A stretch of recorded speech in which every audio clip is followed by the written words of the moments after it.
ನಾವು ಒಳ್ಳೆಯವರಲ್ಲ ಅಂತ, ನಾವು ಒಳ್ಳೆಯವರೇ ಅಲ್ಲ, ಆದರೆ ದೇವರು ನಮ್ಮ ಸಂಗಡ ಇದ್ದಾನೆ. ಎಷ್ಟು ಜನ ಐಸಿಯು ವಾರ್ಡ್ಗೋಗಿಲ್ಲ, ಎಷ್ಟು ಜನ ಇನ್ನೇನು ಸತ್ತೋಗ್ಬಿಡ್ತೀನೇನೋ ಮರಣದ ಬಾಗಿಲು ತಟ್ಟು ಬಿಟ್ಟು ಬಂದಿಲ್ಲ. ಎಷ್ಟು ಜನ ಅಯ್ಯೋ ಸತ್ತೋಗ್ಬಿಡ್ತೀನೇನೋ, ಎಷ್ಟು ಜನ ಸಂತೋಷವಾಗಿದ್ದೀರಾ?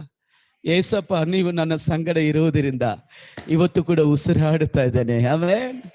ಇವತ್ತು ಕೂಡ ಜೀವಂತವಾಗಿದ್ದೇನೆ, ಇವತ್ತು ಕೂಡ ಜೀವ ಉಳ್ಳವನಾಗಿದ್ದೇನೆ, ಇವತ್ತು ಕೂಡ ಜೀವಂತವಾಗಿದ್ದೇನೆ. ಕಾರಣ ಏನು? ನನ್ನ ಒಳ್ಳೆ ಕ್ರಿಯೆಗಳಲ್ಲ, ನನ್ನ ಪುಣ್ಯ ಕ್ರಿಯೆಗಳಲ್ಲ, ನಾನು ಮಾಡಿದ ಯಾವುದೋ ಒಳ್ಳೆಯದಲ್ಲ, ದೇವರ ಕೃಪೆಯಿಂದಲೇ ನನ್ನ ಸಂಗಡ ಇದ್ದಾನೆ. ಆಮೆನ್.